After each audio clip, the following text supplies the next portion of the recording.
अच्छा चलो एक जवाब दो। अगर किसी मंत्री के खिलाफ कोई आरोप लग जाए, किसी आपराधिक मामले में कोई आरोप लगे, उस मंत्री को 30 दिन से ज़्यादा की सजा हो, मतलब उसने 30 दिन से ज़्यादा जेल में काटा है, तो क्या उस व्यक्ति, उस मंत्री के खिलाफ, क्या उस मंत्री को पद से विमुक्त किया जा सकेगा? संविधान में तो आंसर क्या होगा? संवैधानिक प्रावधानों के अनुसार ऐसी कहीं भी चर्चा नहीं की गई है। यानी मंत्री, चाहे वो संघ का मंत्री हो, चाहे राज्य का मंत्री हो, चाहे राज्यों की विधानसभा का कोई मंत्री हो, यानी सांसद या विधायक हो, अगर उनको सजा मिल गई है तो सजा के बाद भी ये कहीं नहीं लिखा है कि उन्हें अपने पद से विमुक्त किया जाएगा या उन्हें अपना रिजाइन देना पड़ेगा। मेरी बात समझे? अब इसका हालिया घटना क्या देखी तुमने? ऐसे कौन से मंत्री महोदय हैं जो जेल से ही पूरे शासन को चला रहे थे? दिल्ली के केजरीवाल।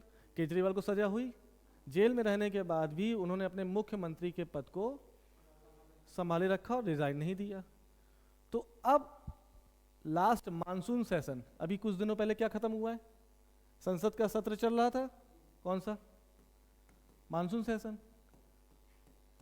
जिसका एंड कब हुआ? लगभग 12 अगस्त को। हाँ, 12 अगस्त को एंड हुआ।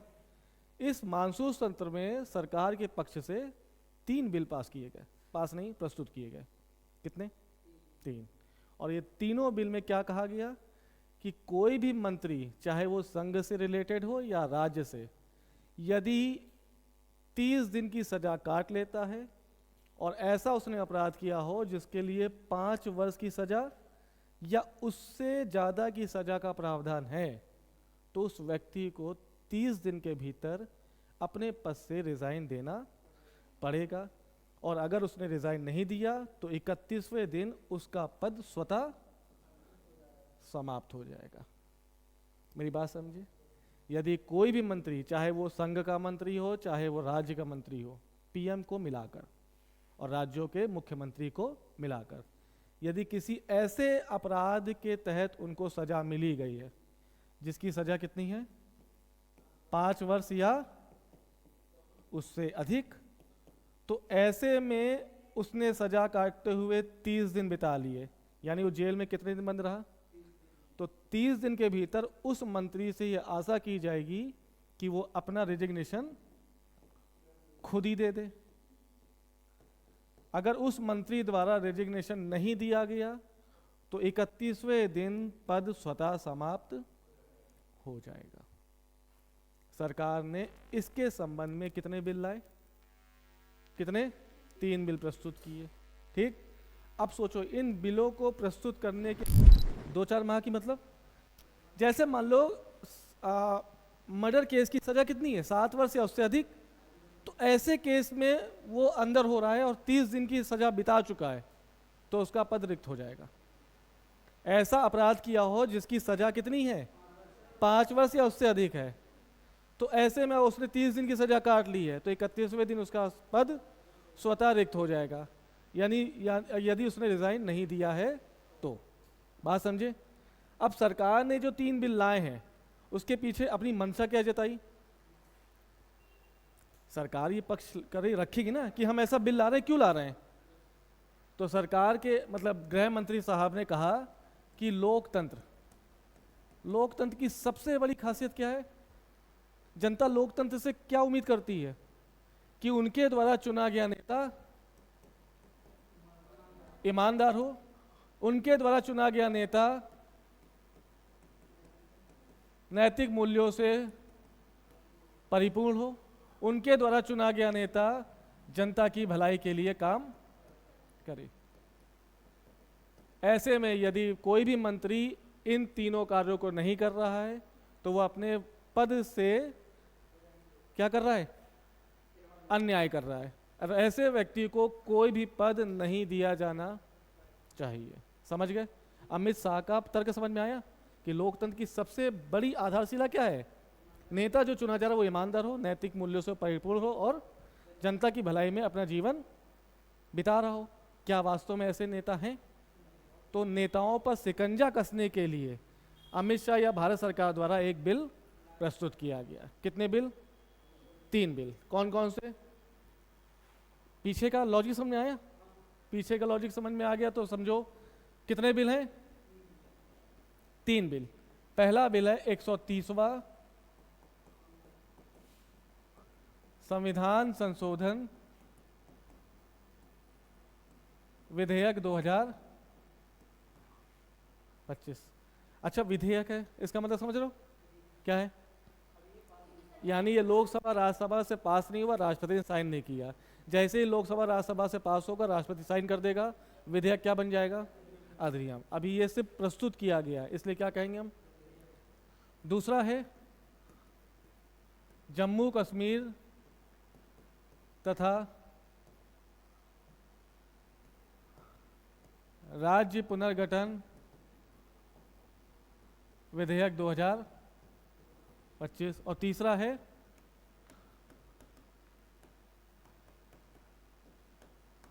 संघ शासित प्रदेश शासन संशोधन विधेयक 2025। ये 3 बिल सरकार द्वारा प्रस्तुत किए गए। कहाँ पर? लोकसभा में। लेकिन अभी चर्चा इस पर नहीं की गई है। एक एक बिल को समझेंगे और क्या क्या प्रावधान किए गए। अगर समझ जाओगे तो आगामी परीक्षा में ये क्वेश्चन अगर आएगा तो आप कर ले जाएंगे। कौन सा सत्र में हुआ ये? मानसून सत्र में। लेकिन मानसून सत्र खत्म हो गया तो आगे की चर्चा किस में होगी? आने वाले सत्र में, शीत सत्र में। और शीत सत्र कब होगा? नवंबर दिसंबर में। तो यूपी पीसीएस और आने वाले यूपीएससी के एग्जाम के लिए ये टॉपिक क्या है? इंपॉर्टेंट है। मेरी बात समझ गए? तो पहला ले आओ, कौन सा? 130वां। इसके तहत देखो क्या कहा गया, कॉन्स्टिट्यूशनल अमेंडमेंट बिल 2025।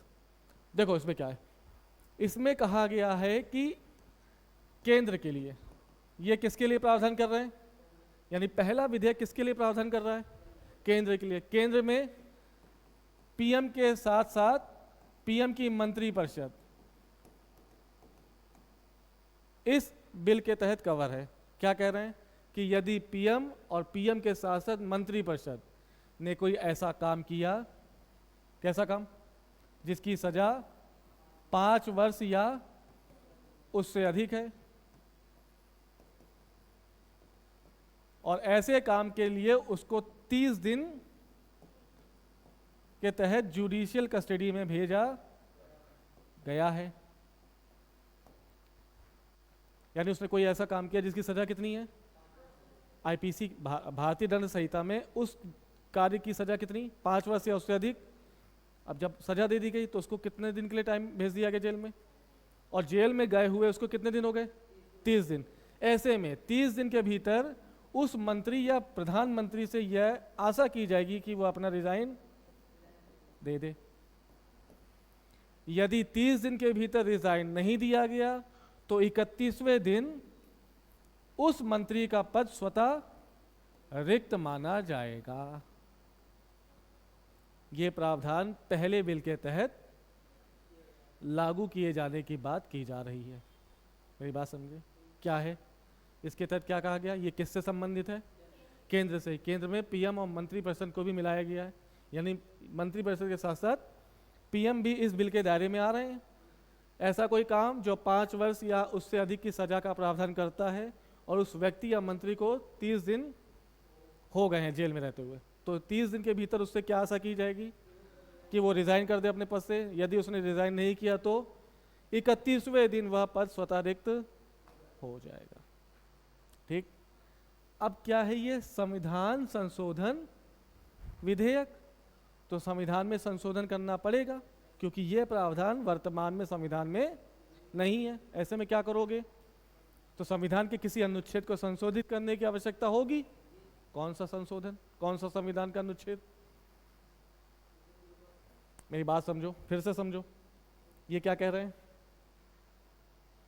अच्छा ये बताओ कि एक जो लाइन बोल रहे हैं वो किस अनुच्छेद में? राष्ट्रपति प्रधानमंत्री को नियुक्त करता है, तथा वह अन्य मंत्रियों को प्रधानमंत्री की सलाह के अनुसार नियुक्त करेगा। ये किस आर्टिकल की बात है? ये आर्टिकल 75। यानी ऐसा प्रावधान जब लागू हो जाएगा तो संविधान में संशोधन किया जाएगा। संविधान के किस अनुच्छेद को संशोधित किया जाएगा? 75 के क्लॉज 5 में सब क्लॉज ए जोड़े जाने की बात की जा रही है, और जैसे ए जुड़ गया ये प्रावधान संविधान में लिख दिया जाएगा। समझ गए? पक्का? दूसरा क्या है? जम्मू कश्मीर राज्य पुनर्गठन आयोग नहीं, विधेयक 2025। इसमें क्या है? ये किससे संबंधित है? वो किससे संबंधित था? केंद्र से, यानी पीएम और सीएम। यहां पर ये राज्यों से संबंधित होगा, और राज्यों के सीएम और सीएम की काउंसिल ऑफ मिनिस्टर इसमें शामिल हो जाएंगे। हाँ या ना? सभी राज्यों के लिए। जम्मू कश्मीर राज्य बन गया इसलिए लिख दिया, तो जम्मू कश्मीर इसमें कवर किया गया। ठीक है? क्या कह रहा है कि किसी भी राज्य का सीएम या उसकी मंत्रिपरिषद का कोई मंत्री ऐसा कोई अपराध करता है जिसकी सजा 5 वर्ष है या उससे अधिक है, और उसे जुडिशियल कस्टडी में 30 दिन हो गए हैं, तो क्या कहा जाएगा? सीएम और काउंसिल ऑफ मिनिस्टर से आशा की जाएगी वो 30 दिन के भीतर अपना रिजाइन दे दें। रिजाइन नहीं तो 31वें दिन पद स्वतः रिक्त हो जाएगा। तो जो 130वां बिल, पहला बिल केंद्र से संबंधित है, वही दूसरा बिल किससे संबंधित हो गया? प्रावधान बिल्कुल सेम। अब अगर ये लागू हो गया तो संविधान में संशोधन की आवश्यकता होगी, तो संविधान के किस अनुच्छेद को संशोधित किया जाएगा? उसमें 75, तो इसमें वो तो केंद्र से संबंधित है ना, तो राज्यों के लिए अलग अनुच्छेद होगा। दिमाग लगाओ, तिकड़म लगाओ।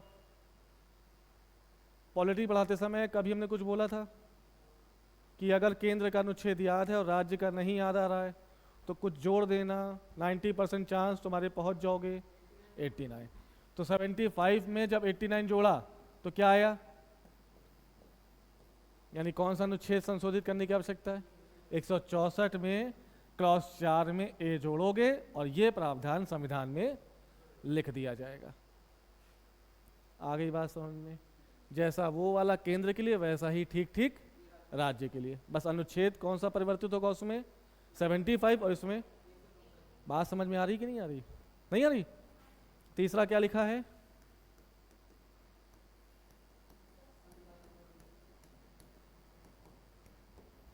शासन संशोधन विधेयक। ये भी कब का है? 2025। इसमें क्या कह रहा है? ऐसे संघ शासित प्रदेश जहां पर विधानसभा अस्तित्व में है। तो ऐसे कौन कौन से हैं बताओ? अस्तित्व में कितने राज्यों में विधानसभा है? कितने संघ शासित प्रदेशों में विधानसभा है?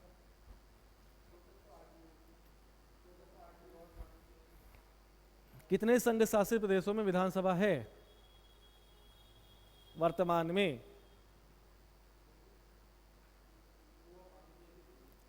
गोवा? गोवा नहीं है, दिल्ली और पौंडीचेरी। तो ये जो तीसरा क्लॉज है किससे किससे रिलेटेड है? दिल्ली और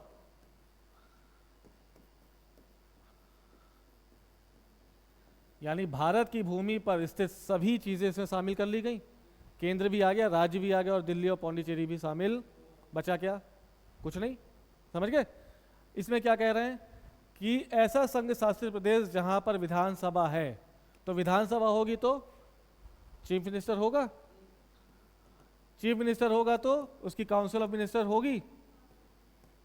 तो ऐसे संघ शासित प्रदेश जहां पर विधानसभा है जैसे दिल्ली और पौंडीचेरी, यदि उस संघ शासित प्रदेश का मुख्यमंत्री और मंत्रिपरिषद द्वारा कोई ऐसा कार्य किया जाए जिसकी सजा 5 वर्ष या उससे अधिक है और उसने 30 दिन जेल में काट लिए, तो 30 दिन के भीतर उस मंत्री से ये आशा की जाएगी कि वह अपना पद रिक्त कर दे, अगर वो नहीं कर रहा है तो 31वें दिन वह पद स्वतः समाप्त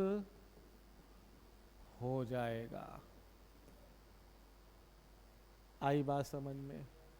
ये थे 3 बिल जो कहाँ प्रस्तुत किए गए, लेकिन अभी इस पर चर्चा नहीं की गई। राजीव गांधी, राहुल गांधी ने इन्हीं तीनों बिल को क्या कहा कि this is the super emergency. यानी राहुल गांधी ने आलोचना करते हुए यह कहा कि ये जो बिल है ये कहीं ना कहीं तानाशाही प्रवृत्ति को आगे बढ़ा देंगे। दिमाग लगाओ, इससे क्या घाटा होगा अगर ये लागू हो जाता है। जैसा देखो यार, हम क्या कहेंगे, ये तो वो लोग जाने जो पास करें जो फेल करें, लेकिन इसके प्रावधान जो आए हैं इससे क्या एडवांटेज मिला और क्या डिसएडवांटेज मिला, इसकी चर्चा हमें करनी है। आए ना? एडवांटेज क्या है? नेताओं के अंदर ईमानदारी की भावना ज़्यादा तेज हो जाएगी, मजबूत हो जाएगी, सत्यनिष्ठ हो जाएंगे, कर्तव्यनिष्ठ हो जाएंगे और नैतिक मूल्यों को ध्यान में रखते हुए अपनी नीतियों को चलाएंगे। इसका निगेटिव इम्पैक्ट क्या पड़ेगा? दिमाग लगाओ। यानी आलोचना करोगे ना इसकी, यानी राहुल गांधी ने आलोचना की तो आलोचना का कुछ आधार किया है कि नहीं दिया है? आधार क्या है? दिमाग लगाओ। इसका मिसयूज, इसका राजनीतिक दुरुपयोग हो सकता है। अभी दिखा रहे कैसे। बिल्कुल, क्योंकि कहीं भी नहीं लिखा अपराध सिद्ध, उसमें क्या लगा? आरोप लगाया गया हो। आरोप तो कोई भी किसी के ऊपर लगा सकता है ना। आरोप लगाएगा कौन? सत्ता पक्ष में बैठा व्यक्ति। किस पर लगाएगा? विपक्ष पर। आरोप लगाया, ईडी को भेज दिया घर पे, जाओ छापा मारो और उसको अरेस्ट कर लो। ऐसे में केस चल गया। केस चला, केस चलने के बाद उसको ऐसे धारा से जोड़ा गया जिसकी सजा कितनी है? 5 वर्ष या उससे अधिक। तुरंत जुडिशियल कस्टडी में उसको 30 दिन के लिए और पद से विमुक्त करवा दिया। तो राजनीतिक दुरुपयोग होने के इसके चांस ज्यादा है। दूसरी चीज, अगर आपसे पूछे किसी भी लोकतांत्रिक देश की सबसे मजबूत आधारशिला क्या है, मतलब अगर ये कहा जाए कि लोकतंत्र कोई देश है, लोकतांत्रिक देश है, तो उसमें कुछ हो ना हो वो चीज जरूर होगी। तो वो चीज क्या है? और दिमाग लगाओ, इसको सही से बोलो। अगर तुम भारत जैसे लोकतांत्रिक देश में रह रहे हो तो तुमसे इमरजेंसी के अलावा वो चीज नहीं छीनी जाएगी। कौन सी चीज है वो? कौन सा अधिकार? क्या सभी फंडामेंटल राइट एक तरफ एक बराबर हैं? उसमें से कुछ इंपॉर्टेंट है, कुछ कम इंपॉर्टेंट है। विचार और अभिव्यक्ति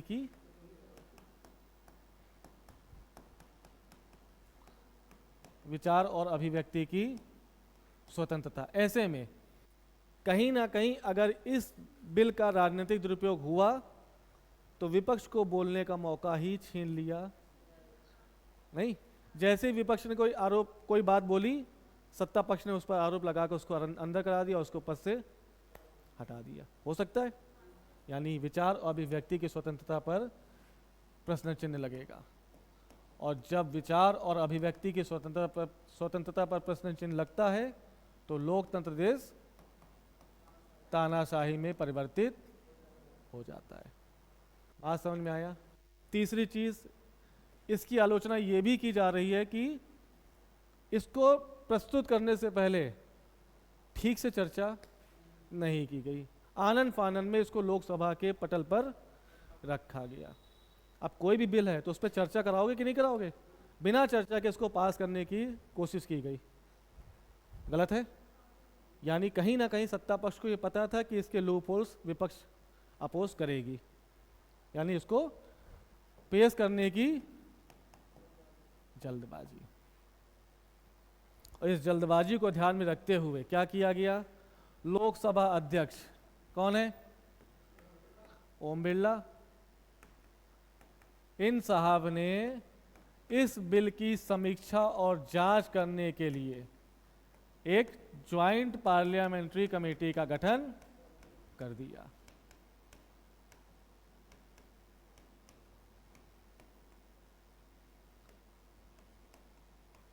किसका? जो अपनी रिपोर्ट देगी, और रिपोर्ट देगी कब? जब इसकी पूरी तरह से जांच कर लेगी, इसके एडवांटेज और डिसएडवांटेज दोनों को सदन के पटल पर रख देगी। फिर होगी चर्चा, फिर आने वाला समय बताएगा कि बिल विधेयक अधिनियम बनता है या खारिज हो जाता है। मेरी बात समझे? इस ज्वाइंट पार्लियामेंट्री कमेटी का काम क्या है? इन तीनों बिलों की जांच करना, उसके पॉजिटिव एस्पेक्ट्स और उसके नेगेटिव एस्पेक्ट्स को सदन के पटल पर रख देना। मेरी बात समझे? इस ज्वाइंट पार्लियामेंट्री कमेटी में लोकसभा और राज्यसभा दोनों के ही सदस्य होंगे, और अपनी रिपोर्ट जैसे ही दे देगी, इस पार्लियामेंट्री कमेटी का उत्सादन हो जाएगा। समझ गए? समिति पढ़ाई थी ना, लोक लेखा समिति, प्राक्कलन समिति और सार्वजनिक उपक्रम समिति। ये कैसी समिति है? ये स्थायी समिति है। और ये कैसी समिति है? ये एडहॉक कमेटी है। अस्थायी समिति यानी किसी खास काम के लिए बनाई गई, काम खत्म, कमेटी भी खत्म। जिसका काम क्या है? लोकसभा और राज्यसभा के सदस्य मिलकर कौन सा गठन कर रहे हैं? ज्वाइंट पार्लियामेंट्री कमेटी का क्या काम है? इन तीनों बिल की जांच करना। जैसे जांच होगी, रिपोर्ट सदन के पटल पर रखी जाएगी और ये कमेटी खत्म हो जाएगी। मेरी बात समझे? अब आने वाला समय, जो आने वाला समय क्या है, यानी अगला सत्र क्या है? शीतकाल का सत्र। अब शीतकाल का वेट करो और फिर देखो कि ये बिल अधिनियम बनेगा या नहीं बनेगा।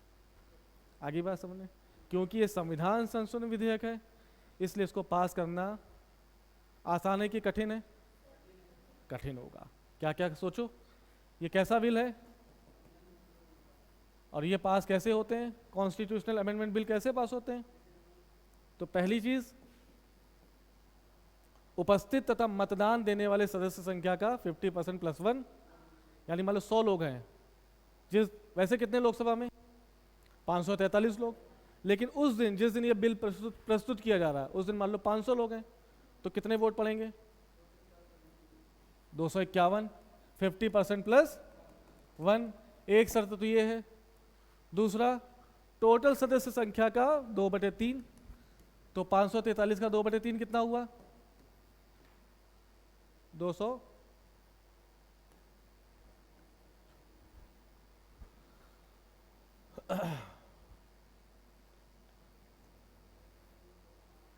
यानी 251 के साथ साथ 362 भी मत पड़ने चाहिए किसके पक्ष में?